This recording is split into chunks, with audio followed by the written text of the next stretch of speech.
এনসিপির জায়গা থেকে দলীয়ভাবে করি নাই। আমাদের হাসনাত আবদুল্লাহ ওখানে আছেন, আমরা অংশ নিচ্ছি, কিন্তু এটা বিশেষত জুলাইয়ের পরে বিভিন্ন যে সংগঠন হয়েছে প্ল্যাটফর্ম, তাদের মধ্যস্থতা এটা ঘটেছে। এবং এখানে কিছু ছাত্র সংগঠনও আছে, আবার নাই, যেমন ইনকিলাব মঞ্চের মতো সংগঠন আছে, জুলাই ঐক্য নামে 36টা সংগঠনের একটা প্ল্যাটফর্ম, এই ধরনের সংগঠনগুলো আছে। কোনো কোনো রাজনৈতিক দলও আবার এসছে, যেমন ইসলামী আন্দোলন বাংলাদেশ, এই ধরনের দল।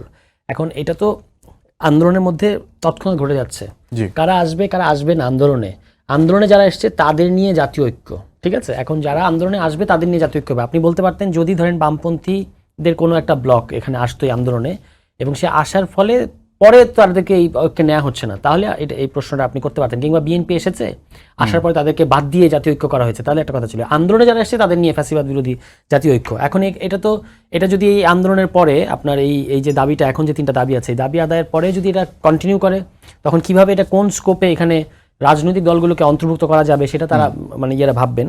কিন্তু এটা কাউকে বাদ দেওয়ার প্রশ্ন না। আন্দোলনে একটা বিষয় যদি আপনি একটু স্পষ্ট করতেন, আমি শুনলাম মানে আপনি বলছিলেন যে আপনাদের হাসনাত আবদুল্লাহ আছেন কিন্তু দলীয় কোনো কর্মসূচি নয়, এটা কি আপনি বলছিলেন? হ্যাঁ, এটা তো আমাদের কোনো দলীয় কর্মসূচি না।